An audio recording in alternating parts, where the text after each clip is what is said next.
Hi everyone, it's me, Miles at Teach Me Music Academy, and today we're going to be learning all about good finger technique.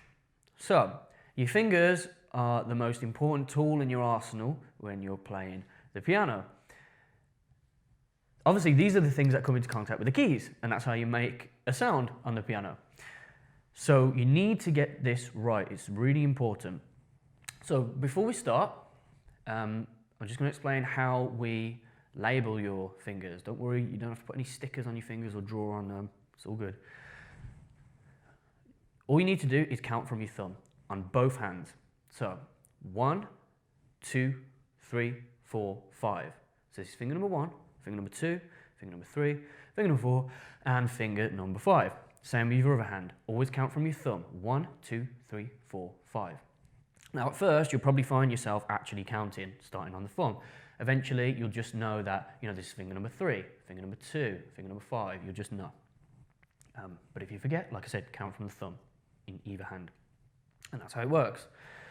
So, with that in mind, let's have a look at good finger technique and shape them. So, what you don't want to be doing, and this is a mistake that a lot of people make at first, is playing flat-handed like this. So when I say flat-handed, I mean locking your fingers out straight like that, okay? It doesn't really work.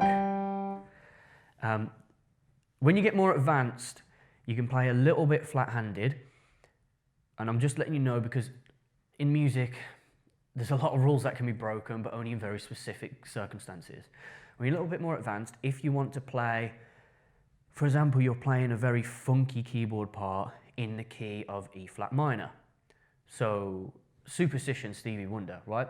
You can play a little bit flat-handed because you're almost using your fingers as like a percussion, like a mallet almost, right?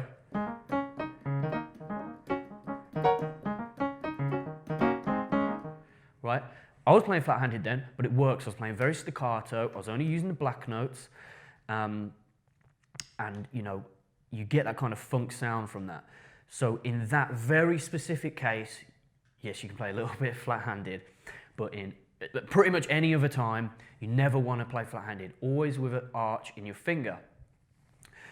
So this is the way I imagine it. Imagine there's like a tennis ball on the table and you're about to grab it. That's the shape that your fingers should make. When you're playing only on the white notes, a good tip is to think about playing with your fingertips rather than the pad of your finger. That's the pad, this is the fingertip. Try and play with your fingertips. With your thumb, you just kind of play with this part here, just kind of on the side of your thumb. And like I said, with your fingers, your fingertips. Now obviously, when you stretch to play sharps or flats, you're going to straighten your fingers slightly, but even that is not completely straight. There's still a bit of an arch. I never lock them out, okay? Now, especially younger people or people with smaller hands, what they tend to do is when they try and play curved, they do this. Can you see that? They bend this knuckle backwards like that. Try to avoid that if you can. And a good way of avoiding that is you don't have to press the keys down with so much force. If you do that, the integrity of your finger shape is going to collapse, right? It's going to collapse inwards like that. So you don't have to play everything really loud. If you are young and you do have smaller hands and they're not developed yet and you haven't been playing for long, you're not going to be able to produce a lot of volume with good technique. So it's really important to keep that in mind. Soft, quiet notes, just so you can practice good technique. Your finger strength and independence will develop over time if you follow these tips. So then, let's actually try an exercise which is going to help you with all of this. So this is a foundational exercise which everybody should learn when they're starting to play piano. This is a 5-finger C position exercise. So, what we're going to do, we're going to start with your right hand, and we're going to take number 1 and put number 1 on C. It can be middle C, or maybe 1 or even 2 octaves above. It doesn't really matter. Probably not down there though, that's a bit uncomfortable. Let's take middle C for now.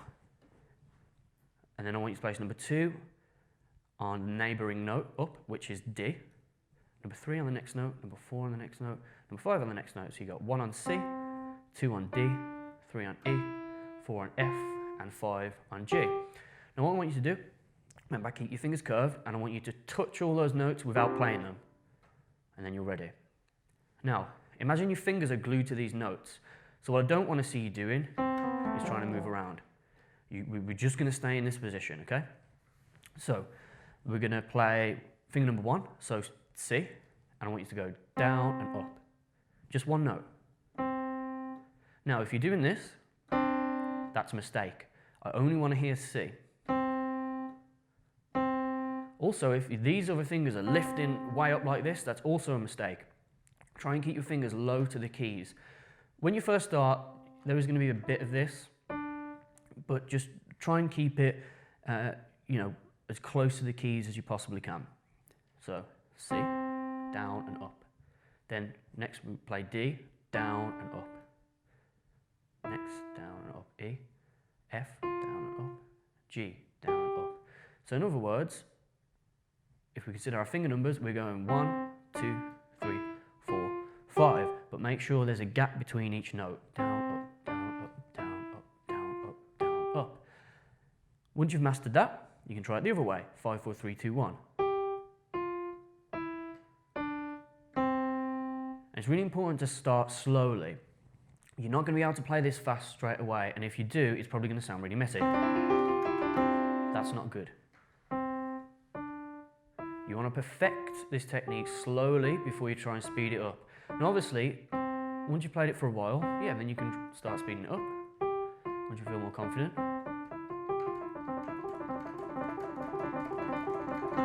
Right.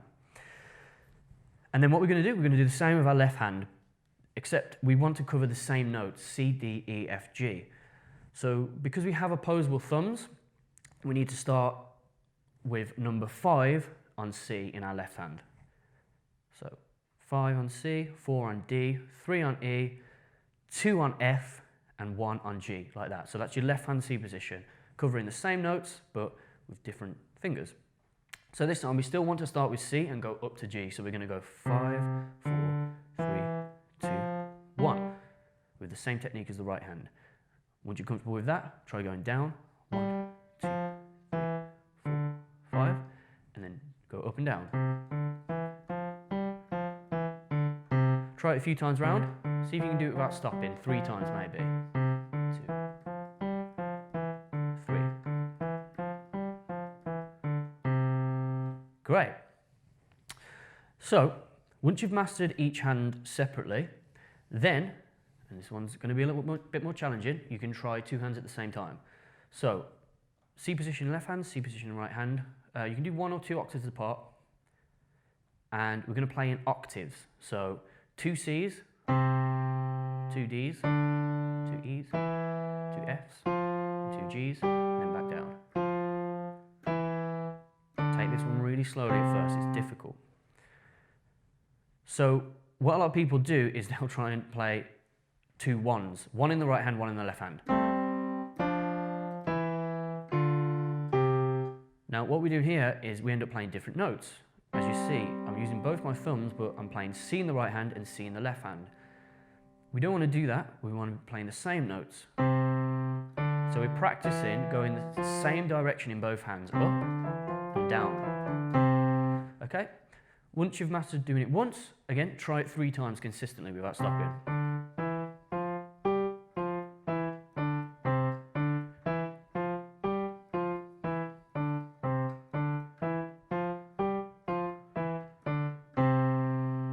Great. And also, you need to be thinking about your posture too. So check out the posture video, which is going to complement this one greatly. Okay, so you want to use this as a warm-up before you start playing your pieces. I always say to my students, let's do the boring stuff first, and then we can reward ourselves by playing the pieces that we enjoy playing. That's the best way to do it. Do the stuff you don't want to do first. You'll get your fingers warmed up, you'll practice a good technique, you'll get in the habit of doing it, and then you can reward yourself by playing the pieces that you enjoy. So that's pretty much it. Like I said, you need to do this consistently. This is not the kind of thing where you can play it once and go, okay, mastered it. It's not that, you know. Practice makes permanent, I like to say. If you practice this, that technique will stick, and you're going to have a solid foundation for when you start playing more difficult stuff in the future. Great.